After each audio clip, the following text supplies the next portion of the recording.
Hi friends, എല്ലാവർക്കും സുഖമല്ലേ? Welcome back to Shana spices.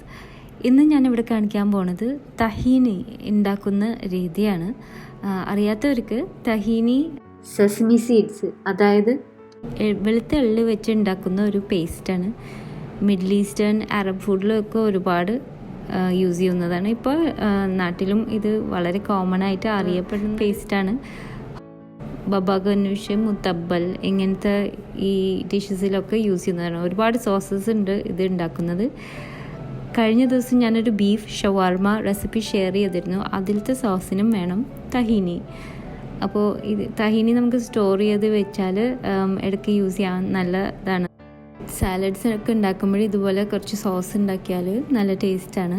പിന്നെ ഫ്രഷ് ആയിട്ട് ഉണ്ടാക്കുന്ന തഹീനിയാണ് ഏറ്റവും നല്ലത്, കടയിൽ നിന്ന് വാങ്ങുന്ന തഹീനേക്കാളും. വളരെ സിമ്പിളാണ് ഇത് ഉണ്ടാക്കാൻ. വെളുത്ത എള്ളെടുക്കുക, അതൊന്ന് ചട്ടിയിലിട്ടൊന്ന് വറുക്കണം, എണ്ണ ഒന്നും ഒഴിക്കാതെ വറുക്കണം. എന്നിട്ട് മിക്സിയിലിട്ട് കുറച്ച് ഓലിവ് ഓയിലും ചേർത്ത് നല്ലൊരു സ്മൂത്ത് സിൽക്കി പേസ്റ്റ് ആക്കിയിട്ട് എടുക്കും. അത്രയേ ഉള്ളൂ. അപ്പോൾ ഇതിന് വേണ്ടി ചീനച്ചട്ടി അടുപ്പത്ത് വെച്ചിട്ടുണ്ട്, ചൂടാവുന്നുണ്ട്.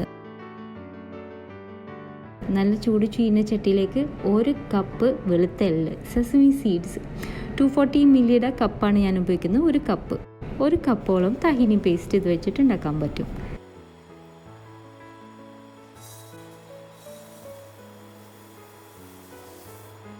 വെളുത്ത എള്ള് ഇട്ടതിന് ശേഷം ഇനി ഒരു 2 മിനിറ്റ് ഇതിങ്ങനെ ഇളക്കിക്കൊണ്ടേയിരിക്കണം. മീഡിയം ഫ്ലെയിമേ പാടുള്ളൂ, ഇളക്കിക്കൊണ്ടേയിരിക്കണം.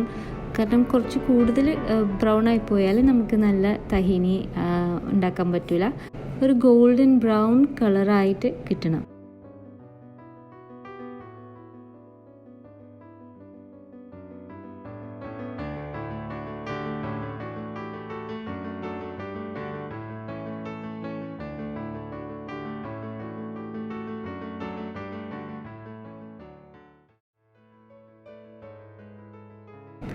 ആ ഒരു നിറം കിട്ടിക്കഴിയുമ്പോൾ വേഗം തന്നെ ചീനച്ചട്ടിയിൽ നിന്ന് മാറ്റണം. കാരണം ചീനച്ചട്ടിയുടെ ചൂടിൽ നിന്ന് തന്നെ ഇത് കറുത്തു പോകാൻ ചാൻസ് ഉണ്ട്.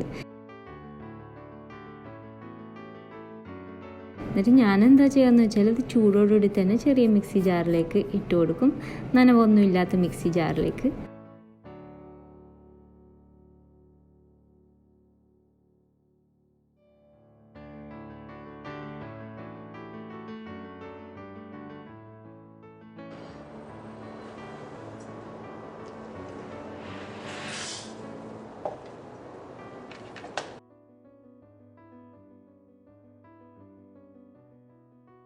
ഇതിൻ്റെ ഒപ്പം തന്നെ 3-4 ടേബിൾ സ്പൂൺ ഓലിവ് ഓയിലാണ് യൂസ് ചെയ്യുന്നത്. എന്നിട്ട് നമുക്കൊന്ന് ഗ്രൈൻഡ് ചെയ്തെടുക്കണം.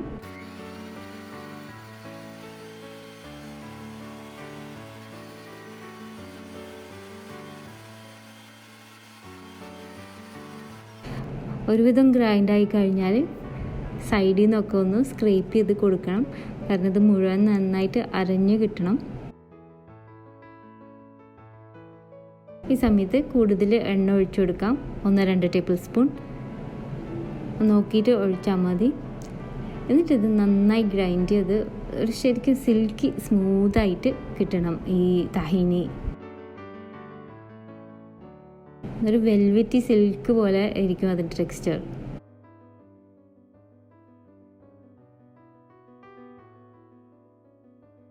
ഒരു പ്രാവശ്യം ലാസ്റ്റ് ഗ്രൈൻഡ് ചെയ്ത് കൊടുക്കാം. ഇപ്പോൾ കണ്ടിട്ടില്ലേ, ഇതുപോലെ നല്ലൊരു സിൽക്കി ഫിനിഷിംഗ് ആണ് കിട്ടേണ്ടത്.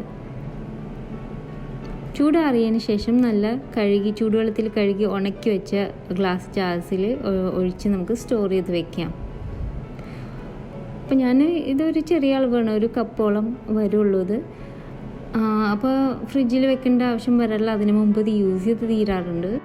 പെട്ടെന്ന് യൂസ് ചെയ്യാനില്ല എന്ന് വെച്ചാൽ നമുക്കിത് ഫ്രിഡ്ജിൽ വെച്ചാൽ 2 മാസമൊക്കെ ഇരിക്കും, ഒരു പ്രോബ്ലം ഇല്ലാണ്ട്. അപ്പോൾ പിന്നെ ബീഫ് ഷവർമ റെസിപ്പി ഇതുവരെ ട്രൈ ചെയ്യാത്തവർ അതൊന്ന് ചെക്ക് ചെയ്യണം. ചിക്കൻ ഷവർമ റെസിപ്പി ഉണ്ട്, പിന്നെ ഒരുപാട് മിഡിൽ ഈസ്റ്റേൺ വേറെ റെസിപ്പീസും ഉണ്ട് എൻ്റെ ചാനലിൽ. കാണാത്തവർ കണ്ടു നോക്കണം. പിന്നെ നിങ്ങൾ ആദ്യമായിട്ടാണ് എൻ്റെ ചാനൽ കാണണമെങ്കിൽ മറക്കാതെ സബ്സ്ക്രൈബ് ചെയ്യണം. ഒരുപാട് റെസിപ്പീസ് ഇനിയും വരാനുണ്ട് കേട്ടോ. അപ്പോൾ അടുത്ത പ്രാവശ്യം നല്ലൊരു റെസിപ്പി ആയിട്ട് വരുന്നത് വരെ thanks for watching. and bye from Shana.